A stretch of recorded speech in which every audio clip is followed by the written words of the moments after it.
우리 사도행전 17장 말씀을 근거해 본다면요, 1절에 보니까 그들이 암비볼리와 아볼로니아로 다녀가 데살로니가에 이르니 거기 유대인의 해당이 있는지라. 바울이 드디어 마게도니아 이제 본산으로 본포로 진입을 하죠. 빌립보는 들어가는 첫 입구였고, 첫 성이었고, 마게도니아의 첫 성이었죠. 이제 데살로니가는 여러분 아시다시피 북쪽 마게도니아죠. 마게도니아 그리스로 나눠지니까 마게도니아의 수도입니다. 수도. 도시 그러니까 서울. 그게 이제 데살로니가로 들어가는 모습 볼 수 있죠. 그리스 쪽에서의 남쪽에서의 수도의 역할은 뭐 철학적 수도는 아테네지만 실질적 수도는 고린도가 하게 되죠. 나중에 다 고린도로 또 들어가는 그런 부분을 보게 되는데요. 데살로니가 들어가서 제일 먼저 파고들었던 게 이제 해당이죠. 유대인들의 해당이 있는지라.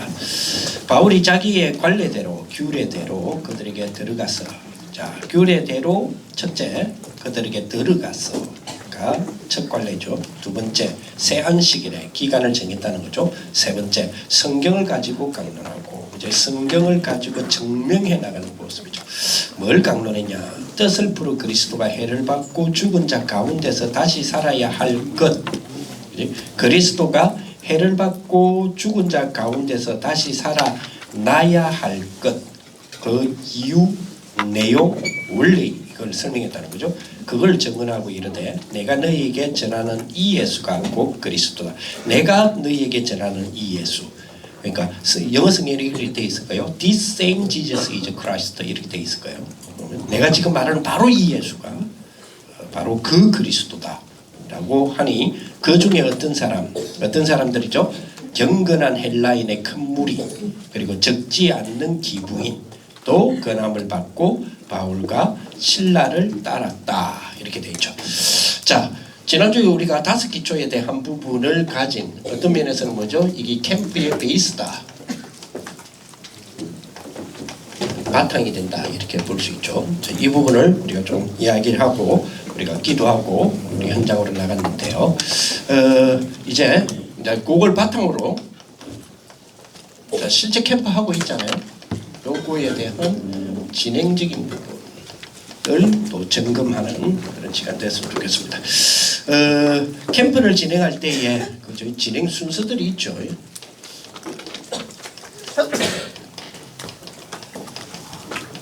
바울은 이걸 보고 자기 규례라고 합니다. 성령은 질서의 하나님이기 때문에 무질서적 용어가 성령 인도받는 건 아니거든요. 그죠? 이제 막 그만됐다만, 아이고 이제 그만하고 이제 막 좀 그만 이렇게 따지 말고 좀 그만하고 좀 기도하면서 성령 인도받자 이렇게 무질서한 게 아니다 이 말이에요. 네. 어떤 사람 그러잖아요. 막 그러니까 여러분들 이제는 MT 다 지났죠. 네. 그 MT 다 지나고 가을바람 부는데 내장산 안 갑니까? 그러니까 회장님 내장산 안 갑니까? 그러니까 부회장님 뭐라 그래요? 회장님이 무슨 소리야? 설악산 가야지. 그러니까 둘이 붙어서, 그러니까 내장산과 설악산을 가야 될 합당한 이유에 대하여 서로 마저 포럼, 즉 설득 작업을 하다 보니까 목소리가 크죠. 그죠? 막 목소리. 그거를 캠프 팀장님이 도무지 싫은 거야. 그래서 막 두 분 이제 그만하고 좀 기도하면서 성령인도 받아서 막 이러죠. 여러분 아시다시피 성령은 그렇게 인도하는 법이 없습니다. 무슨 말이냐? 성령 무질서하게 가는 것이 아무 계획 없고 이렇게 가는 것이 그게 성령인도 아니거든요. 어떤 사람 그래요. 막 무슨 계획을 하고 기획을 하고 이러면요. 그거 뭐냐면 인본주의 아이가 이래요. 그 인본주의 아니가 아니에요. 그래서 바울은 자기 교리가 있었습니다. 아까도 말했죠. 어디로 들어갈 거냐. 이게 딱 들어가면 그럼 뭐부터 할 거냐. 뭐 내가 지금 며칠 정도 있을 수 있냐. 그럼 거기에서 내가 뭐 할 거냐, 어디부터 들어갈 거냐, 뭐 이런 등등 자기 계획이 있단 말이에요. 그래서 진행에 순서들이 있다 이런 부분입니다. 그죠?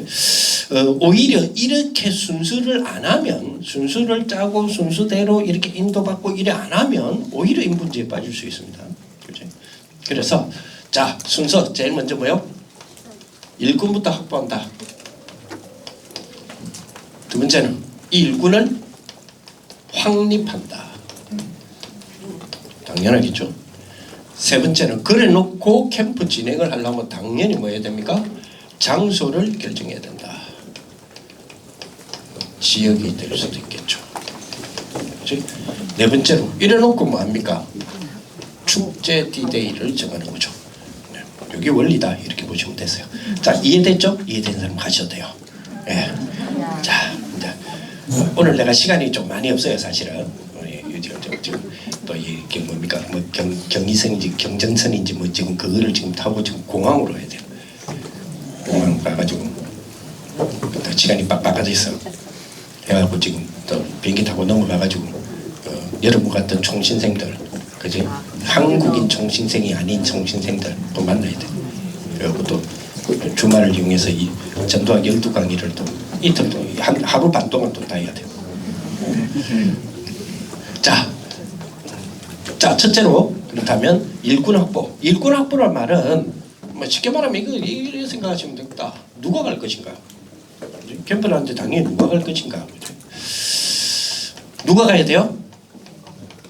은혜를 아는 자, 다시 말하면 은혜를 받은 자가 가는 거죠.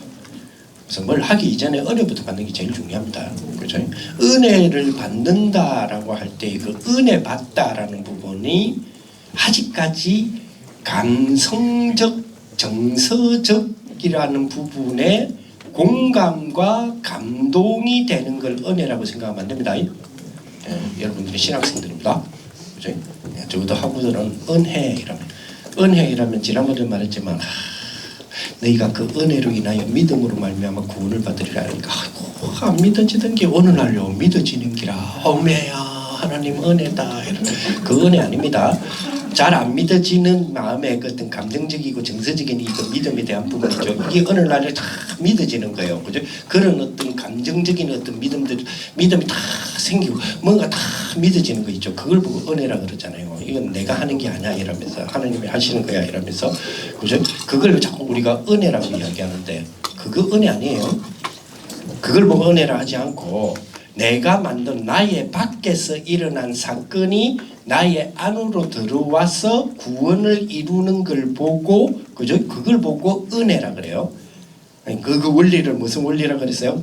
우리 수업 중에서 우리 영문 3학년한테는 제가 이야기한 것 같은데 그 원리가 뭐예요? 에어리언적 원리다.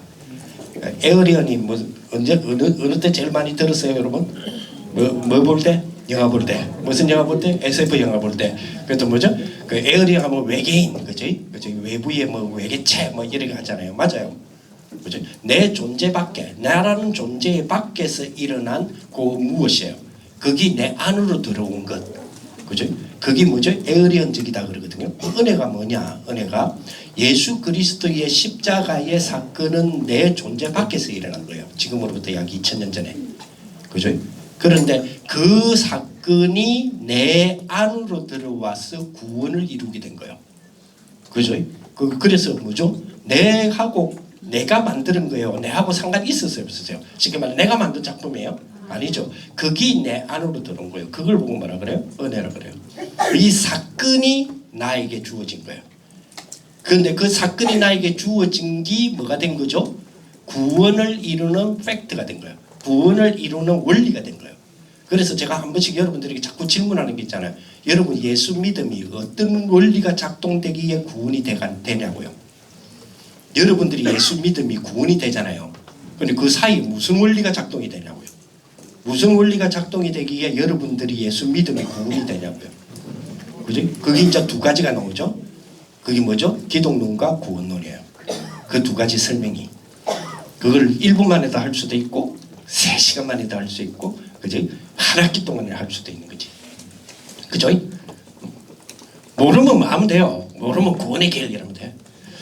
그러면 다 어쨌든 이런 뭐 은혜죠. 은혜부터 받아야 돼요. 그리스도에 대한 비밀이죠. 은혜부터. 그리고 여기 따라서 뭐요? 올바른 응답을 진짜. 자, 이런 사람을 찾는 겁니다. 이런 사람을 확보하는 거죠. 확보라는 말 우리 팀으로 구성한다는 겁니다. 확보다. 이런 축복이 딱 되는 거죠. 자, 이렇게 하고 그 다음에 누가 갈 것인가잖아요. 그죠? 이제는 당연히 일꾼 항해부 뭐요? 누가 갈 것인가니까 이제는 뭐가 돼야 되죠? 누구와 갈 것인가? 그렇죠? 누구와 갈 것인가? 그래서 일꾼을 확립해야 됩니다. 여러분들 팀 다 봐가지고 여기 일꾼 아니다 싶으면요, 저희 일꾼 확립 간단하죠. 어떻게 일꾼 확립시키면 됩니까? 일꾼 되라 이러면 돼요. 그렇잖아요. 그러면 돼요. 우리가 뭘 가르치겠습니까? 서로 하부들끼리 그죠? 그러니까 일꾼 되라 이러면 돼요. 대신에 이런 조건 달면 돼요. 네 일꾼 아니면 네 학원 못 간다 이러면 돼요. 왜냐? 이래야 팀 구성이 되니까요. 이렇게 팀 구성을 해야 됩니다. 그죠? 이렇게 팀 구성. 자, 그럼 보면 일꾼 하나가 그만큼 귀하죠. 참 내가 과연 그럴 수 있겠냐라는 생각도 한번 해봐요. 바울의 행동을 보면요. 바울이 루스드라에서 나면서부터 발을 쓰지 못하는 자, 나면서부터 발을 쓰지 못하는 자, 뭐 말해요? 안전뱅이죠. 그래서 안전뱅이는 나면서부터 안전뱅이는 베드로만 땡기는 거 아닙니다. 바울도 땡기가 이렇게 했어요. 예. 바울도 땡기가 이렇게 했는데 그것 때문에 뭐요? 신이 내려왔다 이라면서 스스와 흠에다 이래가지고 그 말 잘하는 누구가 뭐 능력 베푸는 누구 이래가지고 막 그래갖고 막 신이 내려왔다고 난리가 났잖아요. 그리고 자기는 지금 신이 아니다 이러면서 옷을 팍 찢고 막 이러잖아요. 옷을 찍었단 말은 완전히 그때 당시 옷 찢으면 아시죠? 스트랩쇼라는 거. 그 말은 뭐냐, 이불로 성기를 보여주는 거예요. 사람이라고. 신이 아니고 사람이라는 걸 증명하기 위해서는 그때는 그랬어요.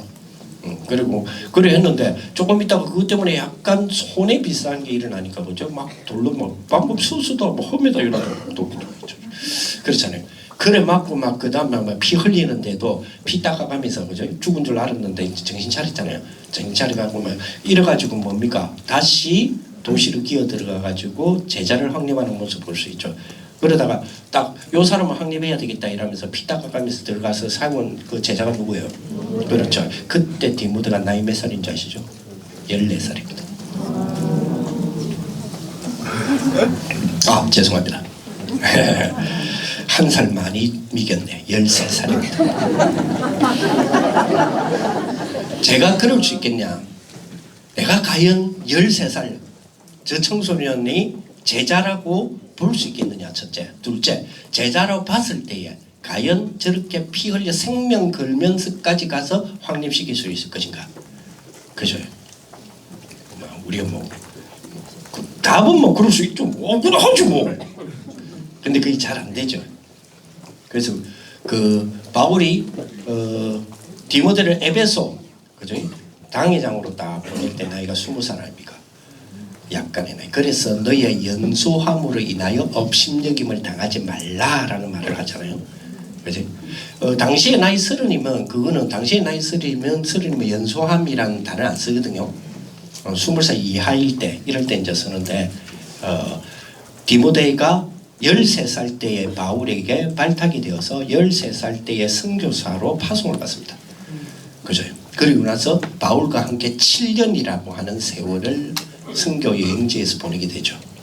거기에서 신임을 얻게 되는 거죠. 그래서 바울이 지시하에 그 파견하에 에베소라고 하는 그죠? 큰 아시아 지역에서의 최고의 바울이 최고의 자기 교회에서 최고로 여기는 데가 에베소입니다. 그 에베소에 딱 당회장으로 파송을 하죠. 멋있잖아요. 멋있잖아요. 팀 구성 누구 알 것인가? 이런 부분이 굉장히 중요한 부분이다. 이렇게 봐야 되겠죠. 자 그리고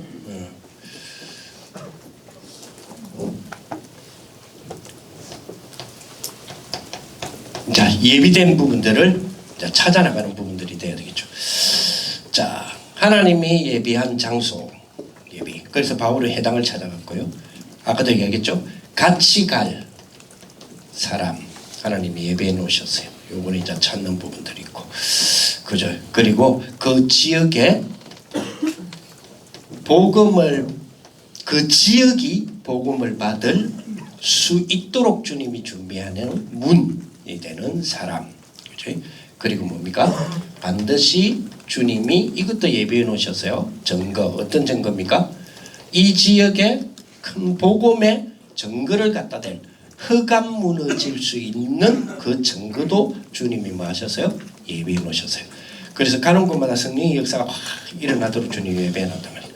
그죠? 예수 이름으로 예수 이름이 증거되는 곳에 성령의 역사 일어나죠. 그럼 바울 같은 경우는 가는 곳마다 성령의 역사를 주님이 예비해놨다는 걸 알기 때문에 당연히 뭐가 일어나요? 그 성령의 증거들이 일어나죠. 그러면 당연히 예수 이름으로 성령의 역사가 일어나니까 내 아버지께서 내 이름으로 보내신 성령이 이랬거든요. 그러면 성령의 임재는 예수 이름만으로 임해요. 자, 그렇다면 성령의 증거들 주님이 예비해놨다 이 지역에. 그러면 바울이 딱 깨달았을 때 우리 같은 깨달음을 못잖아요. 그러면 그 지역에 뭐라는 이야기입니까? 성령의 증거를 주님이 예비해놨어. 그럼 당연히 뭐 해야 돼요? 예수 이름 전이라는 거잖아요. 그래서 바울은 성령의 역사, 그죠? 안전병이 일어나는 역사가 일어나도 피 흘려가면서 한 명의 제자를 키우러 들어갔고요. 바울은 이 안전병이 일으키는 베드로는 안전병이 일으키는 일들이 일어나자 그걸 가지고 대형 교회를 만드는 일을 해나갔죠. 그래서 그 차이가 있어요. 구분할 줄 알죠? 차이가 있어요. 베드로는 죽은 자 살립니다. 그죠? 누구죠? 죽은 자를 살렸다. 바느질 하는 여잔데. 그렇죠. 바울도 죽은 자 살립니다. 누구죠? 글탄자 있다가 떨어져 죽었는데. 그렇죠. 죽은 자 살렸죠. 그 결과적인 부분을 어떻게 이끌어가죠? 베드로는 어떻게 이끌어갔고 바울은 어떻게 이끌어갔죠? 그 차이가 나와요. 그죠? 일부러 누가는 베드로와 바울에게 일어난 같은 역사에 대한 부분들을 자꾸 비교하는 그런 의도적으로 비교를 하고 있어요. 사도행전을 통해서. 그래서 베드로에게 일어난 기적의 역사, 그죠? 바울에게 일어난 기적의 역사 똑같이 비율도 똑같아요. 똑같이 그렇게 비교해가면서 이렇게 증거해 나가는 부분입니다. 증거해 나가면서 결국은 뭐냐? 결국은 누가가 이 데오빌로를 변화시키려고 하는 부분이 있어요. 그게 뭐죠? 성령의 역사에, 그런 역사에 특별 의미를 두지 마라. 우리는 그런 역사에 특별 의미를 많이 두잖아요. 그런 기본이에요. 특별 역사를 두지 마라. 거기에 오히려 뭡니까? 그거를 주님은 예배해놨다. 예배해놓은 이유가 뭐예요? 우리가 가는 곳에 성령의 역사 주님이 예배해놨다니까요. 그러면 답 나오잖아요. 그렇지? 아버지께서 예수의 이름으로 성령의 역사를 주기로 했으니까 내가 가는 곳에 성령의 역사가 일어나도록 주님이 준비해놨다. 뭐란 말입니까? 예수 이름이라고 하는 비밀이 증거되라 이 말 아닙니까? 그렇잖아요. 그러니까 이런 비밀을 딱 붙잡고. 자, 장소 결정. 그러면 어디서 할 거냐? 나와야 되죠. 이런 것들이 우리 진행할 때. 그래 어디서 할 거냐 이런 부분들이 나오니까 그 다음으로 우리가 보여야 될 부분이 뭐죠? 시간표죠. 그죠? 당연히 시간표를 봐야 되고요. 그래 놓고 뭐죠? 그 지역과 장소를 놓고 본격적으로 뭐죠? 기도하면서 하나님이 하시는 타임에 대한 준비들을 다 하는 D-Day. 자, 요거 놓고 언제부터 언제까지 할 거냐. 자, 캠프 지금 나가시죠. 캠프는 끝이 있어야 됩니다. 그래야 지속이 됩니다. 끝을 내야 다락방을 하든 지교를 하든 끝 나갈 거 아니에요. 지속이. 그지? 그래야지 그리고 다락방이든 지교이든 세워지면 그걸 중심으로 또 다른 계획의 캠프가 이루어지죠. 그래서 언제부터 언제까지 할 거냐. 대표적인 예로 아까 제가 읽었던 이런 부분, 이런 부분으로 좀 그죠? 하나님이 완벽하게 예비하신 그죠? 기간 3주, 그죠? 그리고 그 안에서 뭐 할 거냐, 그죠? 성경 가지고 증명, 뭘 증명했습니까? 예수가 그리스도라는 증명, 이런 부분. 그래서 실제 캠프에 대한 진행들 여러분들 잘 인도받는 그런 축복이 됐으면 좋겠습니다. 우리 진행하시는 우리 전사님 나오실 때가 아니고 합심으로 기도합니다. 하나님 아버지 감사를 드립니다.